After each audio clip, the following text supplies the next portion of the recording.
والصلاة والسلام على سيد المرسلين وعلى آله وصحابته أجمعين. سبحانك لا علم لنا إلا ما علمتنا إنك أنت العليم الحكيم. سبحانك لا فهم لنا إلا ما فهمتنا إنك أنت الجواد الكريم. رب العالمين. أعوذ بالله من الشيطان الرجيم.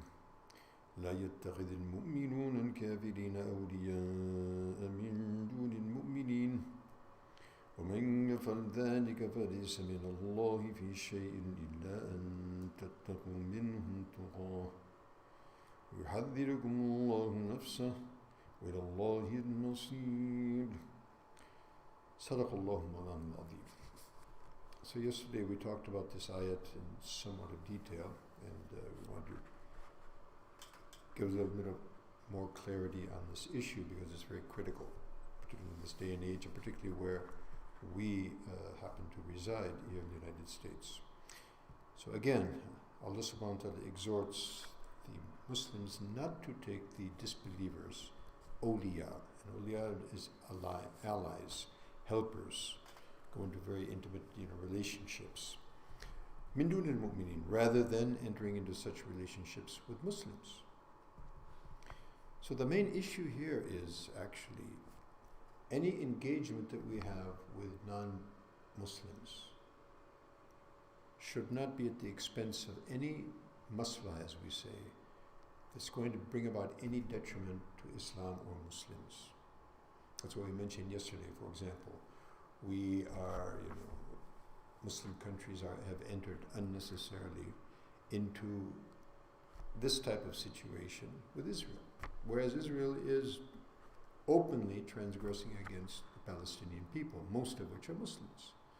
So by entering into treaties and cooperating with them, it's cooperating against Islam and Muslims. So when you're cooperating with non-believers in such a way that brings about detriment and harm to Islam or Muslims, you are actually becoming a friend or an ally with Allah subhanahu wa ta'ala's enemy.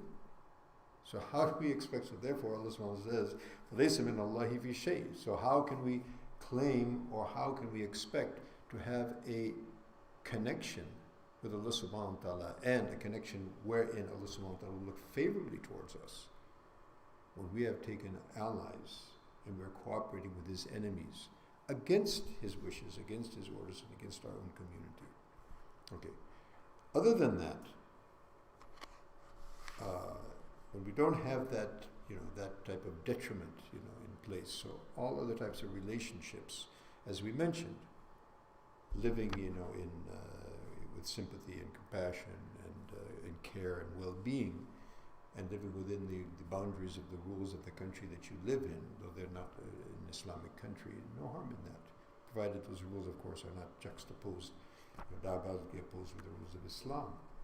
Transactions, buying and selling, and going and entering into various treaties, etc., for the advantage of both sides, when there's not, again, a detriment to Islam and Muslims, fine. That's, as we mentioned, that took place during the time of the Prophet ﷺ and continued throughout the history of Islam.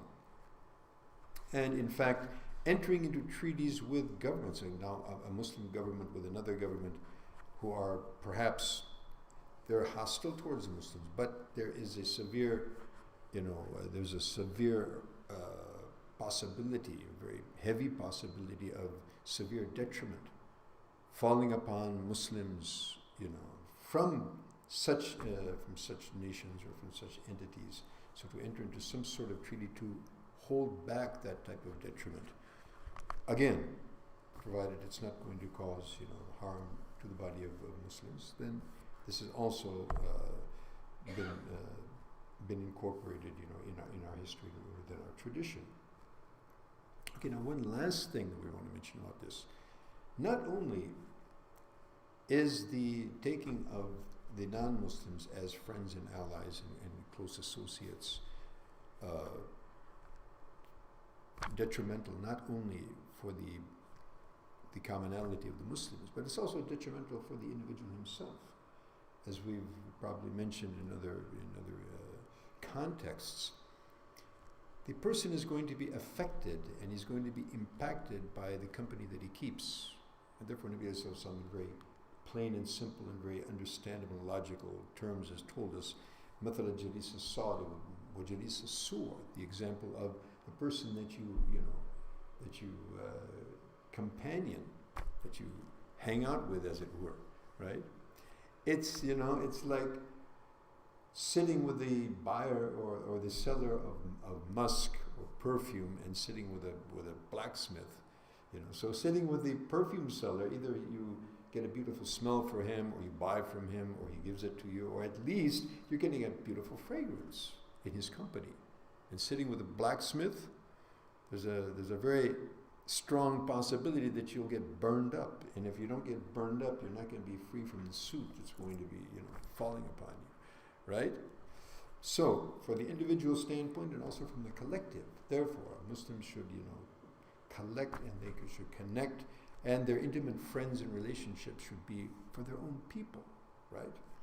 At the same time, showing the proper relations to everyone around you, whoever they are, and particularly to show non-Muslims the beautiful character that Islam, not only teaches but displays, and has been our tradition continuously. And therefore, as I've probably mentioned many times, therefore non-Muslims felt more comfortable under Muslim rule than they did under the rule of their own people, because Muslims understand that we are responsible for our behavior towards non-Muslims very critically. And Nabi Sallallahu Alaihi Wasallam, among the last advices that he gave to his ummah before passing from this world was to take care of those Ahl al-Dhimma, the non-Muslims who are under your protection and under your care.